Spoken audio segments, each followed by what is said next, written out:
নমস্কাৰ স্বাগতম জনাইছো ইভিনিং হেডলাইন্সৰ আৰম্ভণিতে আপোনালোকক পুনৰবাৰ জনাম যে বৃহৎ সংখ্যা গৰিষ্ঠতাৰে গুজৰাটত পুনৰ চৰকাৰ গঠনৰ পথ প্ৰশস্ত কৰিছে ভাৰতীয় জনতা পাৰ্টিয়ে অভিলেখ স্থাপন কৰিছে ভাৰতীয় জনতা পাৰ্টিয়ে 182 জনীয়া গুজৰাট বিধানসভাৰ 158খনে গেৰুৱা দলটোৱে দখল কৰি অষ্টমবাৰৰ বাবে গুজৰাটত গঠন কৰিব চৰকাৰ আৰু ইয়াৰ বিপৰীতে গুজৰাটত বেয়াকৈ বিধ্বস্ত হল প্ৰধান বিৰোধী দল কংগ্ৰেছ এ পৰ্যন্ত মাত্ৰ 16খন আসন লাভ কৰি ক্ষান্ত থাকিবলগীয়া হৈছে কংগ্ৰেছ 2017 চনৰ নিৰ্বাচনত কংগ্ৰেছে 77খন আসন লাভ কৰাৰ বিপৰীতে বিজেপিয়ে লাভ কৰিছিল 99খন আসন কিন্তু এইবাৰৰ যি নিৰ্বাচন সেয়া যেন বিজেপিৰ বাবে এটা অভিলেখ সেয়া যেন সমগ্ৰ দেশতে এটা অভিলেখ এইবাৰ নিৰ্বাচনত 157খনৰো অধিক আসন লাভ কৰি এক প্ৰকাৰ অভিলেখ স্থাপন কৰিলে বিজেপি উল্লেখযোগ্য যে প্ৰধানমন্ত্ৰী নৰেন্দ্ৰ মোদী আৰু গৃহমন্ত্ৰী অমিত শ্বাহৰ গৃহ ৰাজ্য এই গুজৰাটৰ পৰা কংগ্ৰেছ এক প্ৰকাৰ উচন হল বুলিও ক'ব পাৰি ইয়াৰ লগে লগে আম আদমী পাৰ্টিয়ে বিশেষ সফলতা লাভ কৰিব নোৱাৰিলে যদিও এই পৰ্যন্ত 5খন আসন হস্তগত কৰি গুজৰাটত আৰম্ভ কৰিছে এটা নতুন যাত্ৰা আপৰ যাত্ৰা আৰম্ভ হৈছে গুজৰাটত বা গুজৰাট বিধানসভাত এতিয়া দেখিবলৈ পোৱা যাব আপৰ বিধায়কক ইফালে হিমাচল প্ৰদেশত মুখ ঠেকেচা খালে বিজেপিয়ে একক সংখ্যাগৰিষ্ঠতাৰে চৰকাৰ গঠনৰ পথ প্ৰশস্ত কৰিছে কংগ্ৰেছে আৰু এই পৰ্যন্ত হিমাচলত কংগ্ৰেছে 39খন আসন লাভ কৰাৰ বিপৰীতে বিজেপিয়ে ক্ষান্ত আছে 26খন আসনত হিমাচলত বৰ্তমানৰ বিজেপি চৰকাৰৰ পতন ৰাজনৈতিকভাৱে কিন্তু তাৎপৰ্যপূৰ্ণ বিবেচিত হৈছে আৰু শেহতীয়া যিখিনি খবৰ ইলেকশ্যনৰ যিখিনি শেহতীয়া খবৰ ফলাফলৰ যিখিনি শেহতীয়া খবৰ প্ৰধানমন্ত্ৰী নৰেন্দ্ৰ মোদীয়ে 6 বজাত তেওঁ ভাষণ দিয়াৰ সম্ভাৱনা আছে 6 বজাত এই যেতিয়াৰ বিজয় ভাষণ প্ৰধানমন্ত্ৰীয়ে দিব আৰু গুজৰাটৰ ইলেকশ্যনৰ কথা যদি আমি আৰম্ভ কৰো গুজৰাটত ভূপেন্দ্ৰ পটেলে পুনৰ তেওঁ আসনত মুখ্যমন্ত্ৰী বহাৰ আছে সম্ভাৱনা তেওঁ ঘাটলদিয়া সমষ্টিৰ পৰা তেওঁ জয় হৈছে আৰু প্ৰধানমন্ত্ৰীৰ ভাষণ থাকিব 6 বজাত বিজয় উল্লাস বিজেপিৰ কৰ্মীসকলৰ মাজত এই মুহূৰ্তত আপোনালোকক দেখুৱাইছো আৰু বিজেপিৰ বাবে যি ধৰণে আচলতে ভৱিষ্যতবাণী কৰিছিল নিউজ 18ৰ মজিয়াত কেন্দ্ৰীয় গৃহমন্ত্ৰী অমিত শ্বাহে যে কিমানখন আসন পাব কেনেকুৱা ধৰণৰ সংখ্যা থাকিব এই প্ৰশ্ন সোধাত তেওঁক যিখিনি তেওঁ উত্তৰ দিছিল তাত এটা কথা তেওঁ স্পষ্টকৈ ভৱিষ্যতবাণী কৰিছিল যে পূৰ্বৰ সকলো অভিলেখ ভংগ হৈ বিজেপিয়ে স্থাপন কৰিব এটা নতুন অভিলেখ আৰু সেয়াই হ'ল গুজৰাটত পুনৰবাৰ গুজৰাটত ৰাজপাটত বিজেপি অভিলেখ সংখ্যক আসন জয় কৰি বিজেপি অধিষ্ঠিত হৈছে আৰু সৰ্বকালৰ অভিলেখ ভংগ কৰিছে বিজেপিয়ে যদিও বা হিমাচল প্ৰদেশত যি ধৰণে দাবী কৰিছিল ভাৰতীয় জনতা পাৰ্টি সেয়া নহল হিমাচল প্ৰদেশৰ যদি আমি উভতি চাওঁ হিমাচল প্ৰদেশৰ নিৰ্বাচনী যি ফলাফলবোৰ হৈ আহিছে 5টা বছৰৰ মূৰে মূৰে এটা হাল সলনি এটা দেখা গৈছে এবাৰ যদি এইটো দল আনবাৰ আনটো দলক এই ধৰণৰ মাজত সফল হৈ আহিছে চৰকাৰ কিন্তু তাৰ মাজত হিমাচলত যদিও বা পৰাজয় বৰণ কৰিবলগীয়া হৈছে ভাৰতীয় জনতা পাৰ্টিয়ে কিন্তু ইয়াত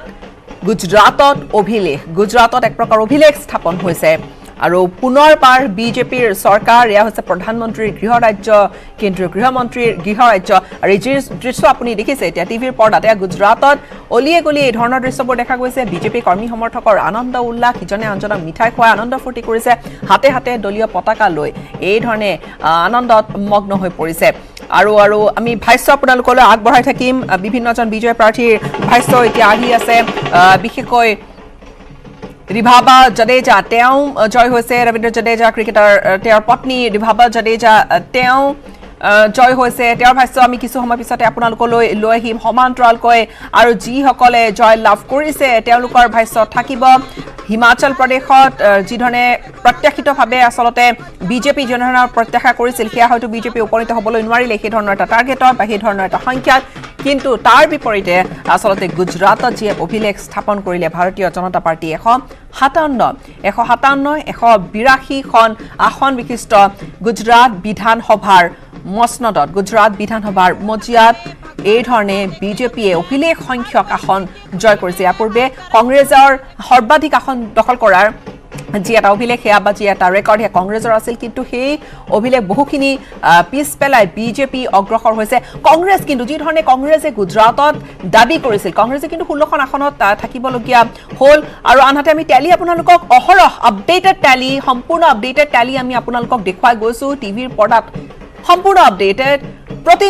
মুহূৰ্তে যিখিনি আহি আছে খবৰ আম আদমি পাৰ্টিৰ যদি আমি কথা গুজৰাটত ক'বলৈ যাওঁ গুজৰাটত আম আদমি পাৰ্টিয়ে যথেষ্ট পানী খোলা কৰিবলৈ চেষ্টা কৰিছিল নিৰ্বাচনী যুঁজত অৱতীৰ্ণ হৈছিল আম আদমি পাৰ্টিৰ বাবেও এটা নতুন দুৱাৰ এটা মুকলি হৈছে গুজৰাটত তেওঁলোকে খোপনি পুতিছে বা গুজৰাটত তেওঁলোকে এটা গ্ৰিপ পাইছে এটা তেওঁলোকে খোপনি পুতিবলৈ সক্ষম হৈছে তেওঁলোকৰ হাতলৈ গুজৰাটত এতিয়ালৈকে 5খন আসন গৈছে অন্যান্য হাতলৈ গৈছে কিন্তু বিজেপিৰ যি এটা অভিলেখ সংখ্যক আসন দখল সেয়া কিন্তু সমগ্ৰ দেশতে এতিয়া চৰ্চিত অষ্টমবাৰৰ বাবে গুজৰাট দখল গেৰুৱা দলটোৰ সৰ্বকালৰ অভিলেখ ভংগ কৰিছে বিজেপিয়ে गुजरात आज पूरे देश का ग्रोथ इंजन बना है प्रदेश का कोई ऐसा क्षेत्र नहीं जहां भाजपा सरकार ने सेवा और सुविधा नहीं दी प्रधानमंत्री श्री नरेंद्र भाई मोदी की कड़ी मेहनत और मार्गदर्शन का परिणाम ही है कि गुजरात आज शासन और विकास के सभी मानकों पर देश में अग्रणी है अब इस विकास यात्रा को और तेज गति देने हैं इस संकल्प पत्र में श्री नरेंद्र भाई मोदी जी ने शेड्यूलेशन 100% लाभार्थी तक पहुंचने का जो विचार दिया है उसे आने वाले दिनों में चरितार्थ करने का पूरा रोड मैप है मैडम आज बहुत बड़ी जीत आपको मिली है और पूरे गुजरात में भी बीजेपी की जीत हुई है किस तरह से लगा सर अभी फाइनल राउंड्स जो हैं वो बाकी हैं लेकिन जिस हिसाब से अभी चल रहा है तो मैं तहे दिल से धन्यवाद करना चाहूँ फर्स्ट ऑफ ऑल तो मेरे जो साथी कैंडिडेट थे अब हम उनको धारासभ्य के रूप में प्रस्थापित वो हो चुके हैं दिवेश भाई को मैं हार्दिक शुभकामनाएं देना चाहूँगी उनकी बहुत ही अच्छी लीड से जो जीत हुई है साथ ही साथ मैं तहे दिल से धन्यवाद कहना चाहूँगी हमारा जो केंद्र का नेतृत्व है हमारे माननीय प्रधानमंत्री नरेंद्र मोदी जी हैं अमित शाह जी हैं CR पाटिल जी हैं और डबल इंजन की सरकार के माध्यम से माननीय मुख्यमंत्री के तौर पर हम जिसे अब वापस देखेंगे ऐसे हमारे भूपेंद्र भाई पटेल हैं CR पाटिल जी ये सब उनका जो एक संगठन की पूरी टीम उनकी ताकत के लिए भारतीय जनता पार्टी के जामनगर के जितने भी सन्निष्ठ कार्यकर्ता भाई बहन हैं उन्होंने जिस हिसाब से मैं प्रत्याशी के रूप में अपने आप को नहीं देख रही थी बाकी जो लोग मेरे लिए आगे चल के सहर्ष मेरा स्वीकार किया मेरे माध्यम से प्रत्याशी के रूप में वो जिस हिसाब से आगे बढ़ के काम किया सब लोगों तक पहुंचकर जनसंपर्क में इतना उत्साह दिखाकर और पूरे 1 महीने की जो लगन जो मेहनत मैंने भारतीय जनता पार्टी के कार्यकर्ता भाइयों बहनों में देखी तो मैं तहे दिल से उनका धन्यवाद करना चाहूँगा आज मेरी नहीं हम सभी की जीत हुई है और ये जीत मैं उनको क्रेडिट देना चाहूँगी कांग्रेस भी थी आम आदमी पार्टी थी लेकिन वोटर्स ने आखिरकार क्या निर्णय लिया क्या मुद्दे के ऊपर बीजेपी को चुना देखिए गुजरात में 27 साल से भारतीय जनता पार्टी जिस हिसाब से कार्यरत है जिस हिसाब से विकास की जो एक गुजरात का रोल मॉडल स्थापित किया है तो लोगों में कहीं ना कहीं ये था कि यही एक जो मॉडल है उन पे अब अविरत विकास की जो यात्रा है भारतीय जनता पार्टी के साथ ही जुड़कर वो आगे बढ़ाना चाहेगी और ये नतीजा साफ है कि गुजरात की जनता भारतीय जनता पार्टी के साथ थी और आगे भी भारतीय जनता पार्टी के साथ रहेगी मोदी का चेहरा भी पूरे डेफिनेटली यस बिकॉज जिस हिसाब से सर ने उनका जो रोड शो चला ठीक है 32 या 35 किलोमीटर तक का जो रोड शो था और गुजरात की जनता पर जो हमारे प्रधानमंत्री जी का एक इम्पैक्ट रहा है वो CM से लेके PM तक अभी तक उत्तरोत्तर उसमें जो बढ़त है लोगों की जो एक लोक चाहना है सिर्फ गुजरात ही नहीं आप विश्व में देखें जहाँ जहाँ भी गुजराती हैं तो एक मोदी जी की जो एक अमिट छाप है लोगों के दिल में तो वो कहीं ना कहीं उसकी जो एक इम्पैक्ट है वो होना जाहिर सी बात है 150 से ऊपर अब बीजेपी जा रही है पाथ ब्रेकिंग विक्ट्री कहा जाएगी पूरे गुजरात में क्या बीजेपी अब कांग्रेस खत्म हो गई है देखिए मैं भारतीय जनता पार्टी की तरफ से तो डेफिनेटली कहूँगी कि हम विकास की यात्रा में आगे बढ़ना चाहते हैं गुजरात का जो मॉडल है उसमें जहाँ जहाँ अभी जो विकास चल रहे हैं उसमें हम बेहतर मॉडल के तौर पे आगे बढ़े और वही एक मंत्र रहेगा मेरे साथ जितने भी प्रत्याशी जो लोग कसम खिलाए थे और बड़ी बड़ी बात दावा कर रहे थे वो तो कहीं टिके भी नहीं। गुजरात में भाजपा जीती है और कांग्रेस हारी है मतलब अभूतपूर्व हार हुई है इसको किस तरह से देखिए ये चौंकाने वाले रिजल्ट तो आए हैं लेकिन हम लोग जब गए थे तो ऐसा दिखाई नहीं दे रहा था जो रिजल्ट आया लेकिन जो मतदाताओं का जो जनादेश है उसको तो स्वीकार करना ही पड़ेगा लेकिन अभूतपूर्व जीत मतलब जो पहली बार मुख्यमंत्री बने 1 साल के लिए बने और 150 से ऊपर इतना तो मोदी जी भी को नहीं मिला था जितना अभी इनको मिला है भाजपा एक अविश्वसनीय जीत मतलब आश्चर्यजनक जीत है এতিয়া হিমাচলৰ যিহেতু এটা কাউন্টিং চলি আছে সম্পূৰ্ণ কোনো সেই অহা নাই তথাপি যি পাৰফৰ্মেন্স হৈছে আচলতে মাননীয় প্ৰধানমন্ত্ৰী নৰেন্দ্ৰ মোদী ডাঙৰীয়াৰ প্ৰতি আস্থা প্ৰকাশ কৰি পেলাই ভাৰতীয় মানুহৰ যে আস্থা আছে নৰেন্দ্ৰ মোদী ডাঙৰ প্ৰতি সেইটো আজি পুনৰবাৰ প্ৰমাণ হ'ল আৰু এইটোৱে আমাক আগন্তুক দিনত ইংগিত সূচাইছে নিশ্চিত ওপৰত 2024 চনত যি লোকসভা নিৰ্বাচন হ'ব নিশ্চিত ওপৰত যোৱাবাৰ যি আমাৰ মিত্ৰজোঁটে বা NDA যি 350 তাতকৈ অধিক সিটেৰে আমি আগন্তুক দিনত জয়লাভ কৰিব পাৰিম।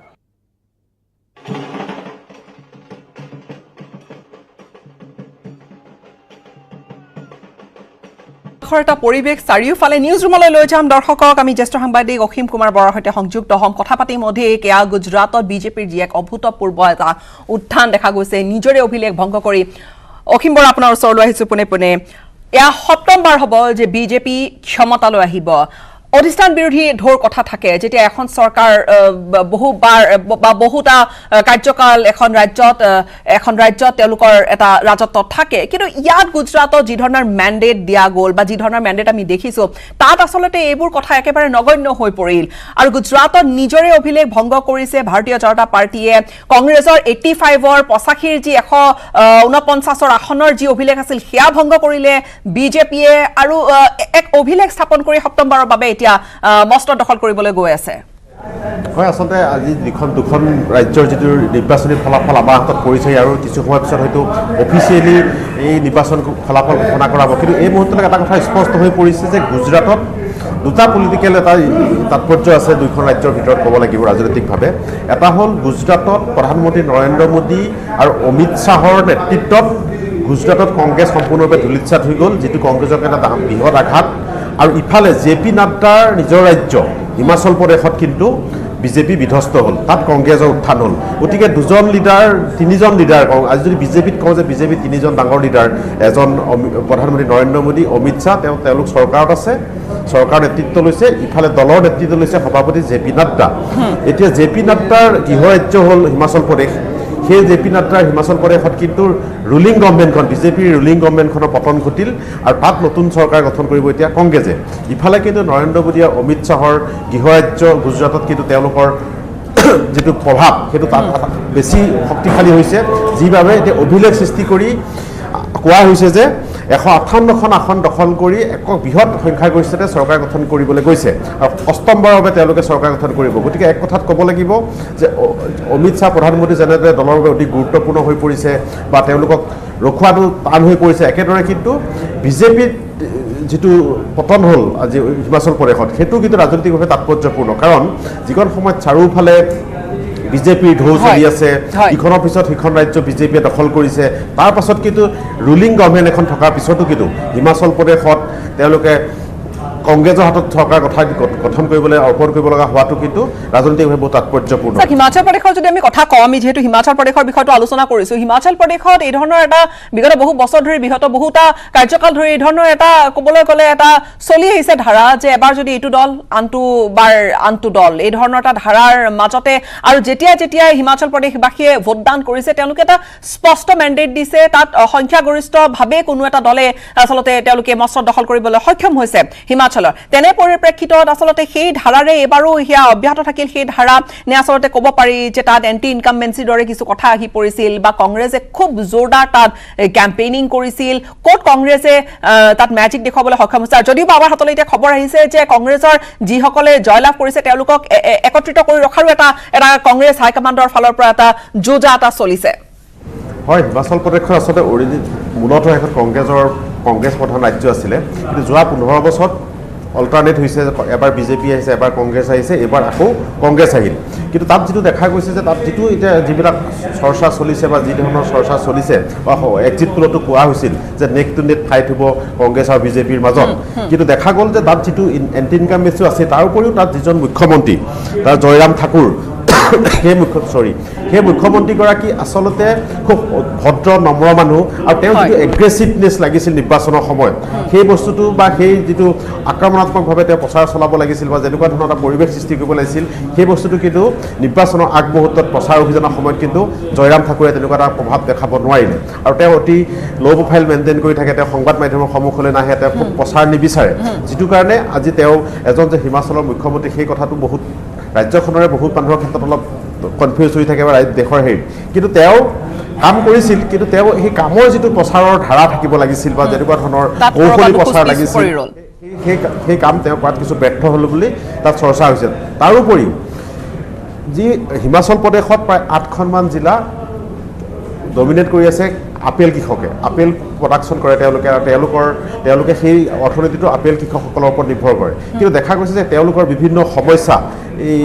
বিজেপি চৰকাৰে, যিটো জয়ৰাম ঠাকুৰ চৰকাৰখনে খুব এড্ৰেছ নকৰিলে, তেওঁলোকৰ সেই সমস্যাবোৰৰ প্ৰতি পিঠি দিলে। গতিকে সেই 8খন জিলাৰ অধিকাংশ সমষ্টিতে কংগ্ৰেছৰ প্ৰাৰ্থী জয়ী হৈছে। তাৰমানে তেওঁলোকে কংগ্ৰেছৰ ওপৰত বেছি আস্থাশীল হৈ পৰিল। গতিকে আপেল প্ৰধান যিখন জিলা আছিল, তাত হাজাৰ হাজাৰ লোক কৃষক হ'ল, আপেল খেতি কৰে, তেওঁলোকৰ পৰিয়াল থাকে। সেই পৰিয়ালসকলৰ কিন্তু বহুত কৃষি সমস্যা আছিল, তেওঁলোকৰ মাৰ্কেটিঙৰ সমস্যা হৈছিল কোভিডকালীন সময়ছোৱাত। গতিকে সেই সময়ছোৱাত কিন্তু বিজেপি চৰকাৰে তাত খুব গুৰুত্ব নিদিয়াৰ কাৰণে সেই জিলাকেইখন, সেই 8খন জিলাত কিন্তু কংগ্ৰেছৰ উত্থান পৰিলক্ষিত হ'ল। আৰু ওভাৰঅল চাবলৈ গ'লে সামগ্ৰিক ৰূপে ইয়াত কৰবাত বিজেপি দুখোজ পিছুৱাই ৰ'ল, কংগ্ৰেছে তাত কৰবাত দুখোজ আগুৱাই গৈ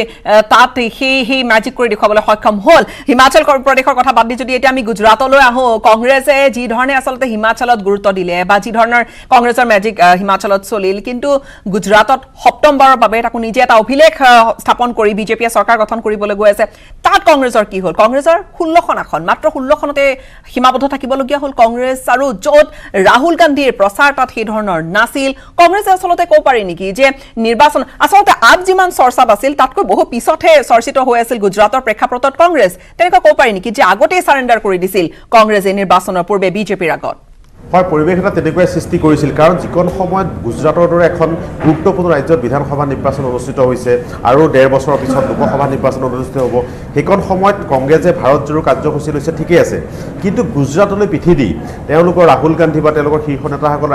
দেশৰ বিভিন্ন প্ৰান্তত ঘূৰি ফুৰিছে, য'ত প্ৰধানমন্ত্ৰী নৰেন্দ্ৰ মোদী বা অমিত শ্বাহ বা তেওঁলোকৰ শীৰ্ষ নেতাসকলে গুজৰাটত ভিৰ কৰিছে, সেইকণ সময়ত কিন্তু ৰাহুল গান্ধী ব্যস্ত থাকিল ভাৰত জোৰো কাৰ্যসূচী। একদম নিৰ্বাচনৰ মূল যিটো প্ৰচাৰৰ সময়ত কিন্তু ৰাহুল গান্ধী আচলতে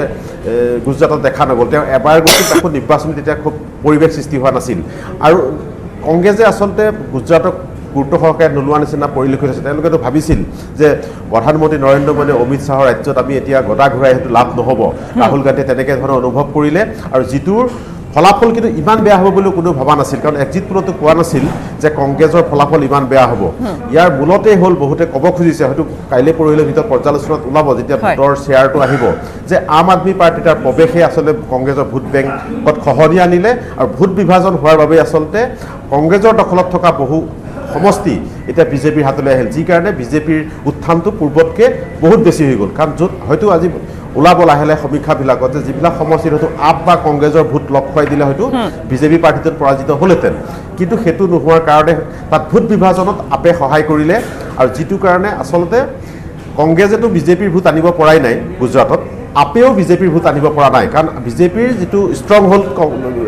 গুজৰাটত আছে সেইটো অটুট আছে, কিন্তু আপে ভোট কাটিছে কংগ্ৰেছৰ পৰা, আৰু যিটোৱে বিগত নিৰ্বাচনসমূহত আচলতে কংগ্ৰেছৰ বিপৰ্যয়ৰ অন্যতম কাৰণ হৈ পৰিছে। আজি অসমত যদি AIDFে তেওঁলোকে ভোট কাটিছে,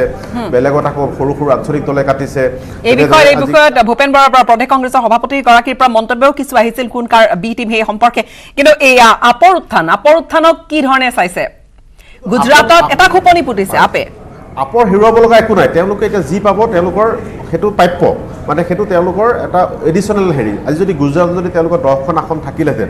আজি বোলে 5খনলৈ নামিল, তেতিয়া তেওঁলোকে হেৰুৱালেহেঁতেন। য'ত তেওঁলোকৰ খাতা খোলাই নাই, য'ত তেওঁলোকৰ কোনো অস্তিত্ব নাই, বিধানসভাত তেওঁলোকৰ কাৰো নেতাৰ প্ৰৱেশ নাই, তাত আজি 5খনেই হওক 6খনেই হওক বা 1খন আসন পালেও সেয়া আম আদমী পাৰ্টি বা অৰবিন্দ কেজৰিৱালৰ এটা বৃহৎ কৃতিত্ব, যিটো পাঞ্জাৱত কৰিলে তেওঁ দেখুৱালে যে পাঞ্জাৱত যাত তেওঁলোকৰ গণভিত্তি নাছিল বা তেওঁলোকৰ কোনো সংগঠন নাছিল, চৰকাৰ গঠন কৰাটো দূৰৰ কথা, কিন্তু প্ৰথমবাৰৰ বাবে তেওঁলোকে তাত প্ৰতিদ্বন্দ্বিতা আগবঢ়াই বৃহৎ সংখ্যক মেজৰিটি লৈ তেওঁলোকে চৰকাৰ গঠন কৰিলে। গতিকে অৰবিন্দ কেজৰিৱাল বা আম আদমী পাৰ্টিৰ বাবে এইটো বৃহৎ সফলতা। তাৰপাছত তেওঁ গুজৰাটৰ দৰে এখন গুৰুত্বপূৰ্ণ ৰাজ্যত হাত দিলে, আৰু সেইমতে প্ৰচাৰ চলালে, আৰু সেই প্ৰচাৰ তেওঁলোকে ইমান কৰিলে যে কংগ্ৰেছেও সিমানখিনি প্ৰচাৰ বা সংবাদ মাধ্যমত গুৰুত্ব নাপালে। বহুতে ভাবিছিল হয়তো আপে তাত কিছু আৰু চমক দেখাব, কিন্তু এইটো এটা চমকেই কিন্তু, কাৰণ প্ৰধানমন্ত্ৰী নৰেন্দ্ৰ মোদী আৰু অমিত শ্বাহৰ ৰাজ্যত, য'ত 6বাৰ 7বাৰ আজি বিজেপিয়ে তাত চৰকাৰ গঠন কৰিছে, আৰু বিজেপিৰ এখন ষ্ট্ৰং হোল্ড ৰাজ্যত আজি আপে এটা আঞ্চলিক দল আজি তাতকৈ 6-7খন আসন লাভ কৰাটো আচলতে অৰবিন্দ কেজৰিৱাল বা আপৰ বাবে এটা অতি গুৰুত্বপূৰ্ণ সফলতা। গতিকে এইফালৰ পৰা চাবলৈ গ'লে আচলতে কংগ্ৰেছ লাহে লাহে যেন আৰু নিৰ্বাপিত হৈ গৈ আছে আৰু তেওঁলোকে স্থিমিত হৈ পৰিছে যদি তেওঁলোকে এই সৰু সৰু আঞ্চলিক দলে তেওঁলোকৰ ভোট কটাটো বন্ধ কৰিব নোৱাৰে খহনীয়া ৰোধ কৰিব নোৱাৰে কাৰণ বিজেপিৰ ভোট বেংক অটুট আছে বিজেপিয়ে যিসকল বিজেপিৰ ভোট বেংক অটুট আছে আৰু বিজেপিয়ে যিখন আসনত হয়তো বিজেপিয়ে নিজে আশা কৰাতকৈও তেওঁলোকে বা যি এক্সিট পলে যি ধৰণৰ আচলতে ফলাফলটা দেখুৱাইছিল তাতকৈ বহুখিনি ভাল ফলাফল দেখুৱাইছে অমিত শ্বাহে আমাৰ নিউজ 18ৰ মজিয়াত কথা মন্তব্য কৰিছিল যে বিজেপি এবাৰ অভিলেখ কৰিব অৰ্থাৎ বিজেপিয়ে সেই ধৰণৰ এটা ভৱিষ্যৎবাণী আজি ফলিয়ালে আৰু সেই ধৰণৰ ভৱিষ্যৎবাণী অনুসৰি আজি সেই ৰিজাল্ট এটা গুজৰাটত দেখিবলৈ পোৱা গ'ল যে বিজেপিৰ এটা অভিলেখ হ'ল কিন্তু আম আদমি পাৰ্টিৰ প্ৰেক্ষাপটৰ আমি যদি পুনৰবাৰ সেই কথাটোলৈ আহোঁ আম আদমি পাৰ্টি কিন্তু লাহে লাহে যি ধৰণে তেওঁলোকে পাঞ্জাবত আহিল বা তেওঁলোকৰ দিল্লীৰ MCD তেওঁলোকে এটা যি ধৰণৰ এটা অভিলেখ কৰি আম আদমি পাৰ্টি MCD পোলছ দিল্লীৰ মিউনিচিপাল পোলছ তেওঁলোকে জয়লাভ কৰিলে তাৰ পিছত গুজৰাটৰ খবৰ আম আদমি পাৰ্টিৰো কিন্তু তেওঁলোকৰ যে আশা আকাংক্ষাবোৰ বহু এতিয়া সম্প্ৰসাৰিত হৈছে আনান ঠাইত গৈ তেওঁলোকে নিৰ্বাচনী যুঁজত অৱতীৰ্ণ হৈছে এই কথাখিনি আম আদমি পাৰ্টিৰ এই ফলাফলেও কৰবাত নহয় কৰবাত কিছু ইংগিত দিছে কিন্তু বিজেপিৰ কথালৈ যদি আহোঁ অসীম বৰা প্ৰায় প্ৰধানমন্ত্ৰী 31টা ৰেলী দুটাকৈ মেজৰ বিৰাট ডাঙৰ ডাঙৰ ৰোড শ্ব' হৈছিলে আহমেদাবাদ চুৰাটত এই ধৰণৰ ৰোড শ্ব' হৈছিলে অমিত শ্বাহে নিজে তাত বাহৰ পাতি গুজৰাটত তেওঁ সকলোখিনি কোনো তাতে যে ত্ৰুটি ৰৈ নাযায় সকলোখিনি যেন ঠিক ঠাক কৰিহে নিৰ্বাচনত যুঁজ দিবলৈ আগবাঢ়ে সেই ধৰণৰখিনি সকলোখিনি সুনিশ্চিত কৰিছিল কিন্তু দাদা বিজেপিয়ে কোনোটো নিৰ্বাচন সেইটো লাগিলে পৌৰ নিগমৰ নিৰ্বাচনে হওক পঞ্চায়ত নিৰ্বাচনে হওক যিকোনো নিৰ্বাচন তেওঁলোকে খুব সহজে নলয় বা আমি জিকিমেই আমাৰ চৰকাৰ আছে আমাৰ ধন জন পাৱাৰ আছে এই আছে বুলি তেওঁলোকে খুব বস্তুটো ঢিলাই নিদিয়ে যিকোনো নিৰ্বাচন আমি দেখিছোঁ আমি প্ৰধানমন্ত্ৰী নৰেন্দ্ৰ মোদী প্ৰথম প্ৰধানমন্ত্ৰী হোৱাৰ পৰা বিভিন্ন ৰাজ্যৰ নিৰ্বাচন বা অসমৰ নিৰ্বাচনলৈ যদি চাওঁ আমাৰ ডক্টৰ হিমন্ত বিশ্ব অসমৰ মুখ্যমন্ত্ৰী দেখা যায় যে তেওঁলোকে কোনোটো নিৰ্বাচন সহজে নলয় কাৰণ চৰকাৰ আছে আমাৰ দলৰ মানুহ আছে পাৰ্টি শক্তিশালী বুলি তেওঁলোকে বহি নাথাকে সাধাৰণ লোকৰ ওপৰত বা সাধাৰণ নেতাৰ ওপৰত এৰি নিদিয়ে তেওঁলোকে প্ৰত্যেকটো নিৰ্বাচনে খুব গুৰুত্ব সহকাৰে লয় যিটো বিজেপিৰ অন্যতম ৰণকৌশলী বুলি কওক বা চিৰিয়াছনেছটো ইলেকশ্যনৰ প্ৰতি কিন্তু সেইটো কিন্তু আজি বিৰোধীৰ পক্ষত থাকিও কিন্তু কংগ্ৰেছৰ ক্ষেত্ৰত আমি সেইটো নেদেখোঁ কাৰণ এইবাৰ গুজৰাটতে দেখা পালোঁ য'ত নৰেন্দ্ৰ মোদীয়ে নিজৰ গৃহৰাজ্য য'ত তেওঁলোকে চৰকাৰ গঠনৰ পথটো প্ৰায় নিশ্চিত তাৰ পাছতো কিন্তু তেওঁ ৰোড শ্ব'ত অংশগ্ৰহণ কৰিছে তেওঁলোকৰ নেতাসকল কৈছে প্ৰধানমন্ত্ৰী নৰেন্দ্ৰ মোদী নগ'লেও তাত হয়তো বিজেপি ওলাই আহিলেহেঁতেন কিন্তু প্ৰধানমন্ত্ৰী নৰেন্দ্ৰ মোদীয়ে সেই তেনেকুৱা মনোভাৱ এটা লোৱা নাই তেওঁ শত্ৰু বুলিয়ে ভাবিছে শত্ৰু দুৰ্বল বা সবল বুলি নলয় তেওঁ শত্ৰু তেওঁ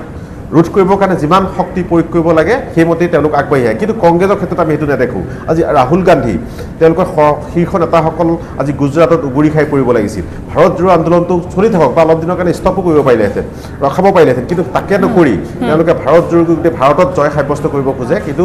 এখন নিৰ্বাচন অনুষ্ঠিত হৈ থকা ৰাজ্যক তেওঁলোকে অৱজ্ঞা কৰাৰ নিচিনা হ'ল গতিকে এই কথাবিলাক কিন্তু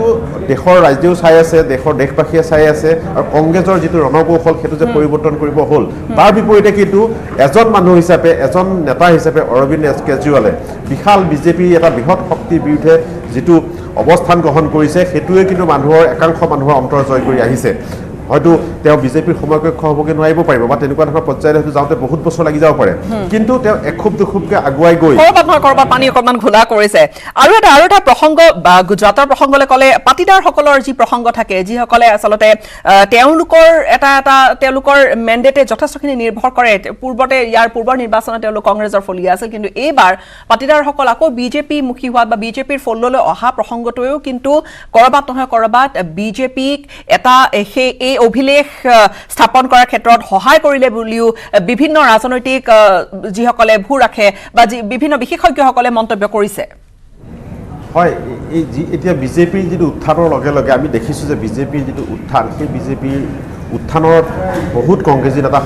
সংশয়ত পৰিছে তেওঁলোকৰ ৰাজনৈতিক ভৱিষ্যত অন্ধকাৰ হ'ব বুলি ভাবিছে আৰু তেওঁলোকে কংগ্ৰেছৰ প্ৰতি গোটেই জীৱন দিয়াৰ পাছতো শেষটো বেয়া নহওক বুলিয়ে তেওঁলোকে আচলতে এতিয়া বিজেপিৰ শৰণাপন্ন হ'বলৈ বাধ্য হৈছে বিজেপিৰ লগত যোগাযোগ ৰাখে আৰু তেনেকুৱা ধৰণৰ পৰিৱেশ এটা কিন্তু বিজেপিয়েও সৃষ্টি কৰিছে আৰু সেই পৰিৱেশৰ লগত খাপ খাবলৈ কংগ্ৰেছৰ নেতাসকলেও আগবাঢ়ি অহা পৰিলক্ষিত হৈছে এতিয়া গীতাশ্ৰী এটা কথা আমি ক'ব লাগিব এই যে দল অহা যোৱা এই কথাবিলাকতো এটা প্ৰভাৱ পেলাইছে কিন্তু আজিৰ তাৰিখত ডাঙৰ কথাটো হৈ পৰিছে যে কংগ্ৰেছে যদি এই আপ AYDF এনেকুৱা ধৰণৰ যিবিলাক শক্তি ওলাই আহিছে বা আজি তামিলনাডু তেনেকুৱা আঞ্চলিক দল এই আঞ্চলিক দলসমূহে যদি কংগ্ৰেছৰ ভোট বেংকত খহনি আনি থাকে তেনেহ'লে কিন্তু বিকীৰ্ণ হৈ পৰিব দলটো আৰু ভৱিষ্যত কিন্তু ঢলি কলি এই কথাষাৰ কিন্তু আজি বিগত কিছু নিৰ্বাচনত কংগ্ৰেছৰ ফালে কিন্তু সেই এটা যে ভাবুকি আহি পৰিছে সেই ছবিখনো কিন্তু স্পষ্ট হৈছে আমি বিদায় ল'ম আপোনাৰ পৰা এই মুহূৰ্তত ধন্যবাদ আমাক এইখিনি বিশ্লেষণ আপুনি দাঙি ধৰিলে আৰু এই মুহূৰ্তৰ খবৰ যি মেণ্ডেট দিছে গ্ৰাফিকালি আমি প্ৰতিটো মুহূৰ্তৰ যি আপডেট আমি সেয়া দৰ্শকক জনাই গৈ আছো এটি গুজৰাটৰ নিৰ্বাচনী ফলাফল হিমাচল প্ৰদেশৰ নিৰ্বাচনী ফলাফল প্ৰতি মুহূৰ্ততে আমি পুৱাৰ ভাগৰে পৰা নন ষ্টপ কভাৰেজ অব্যাহত ৰাখিছো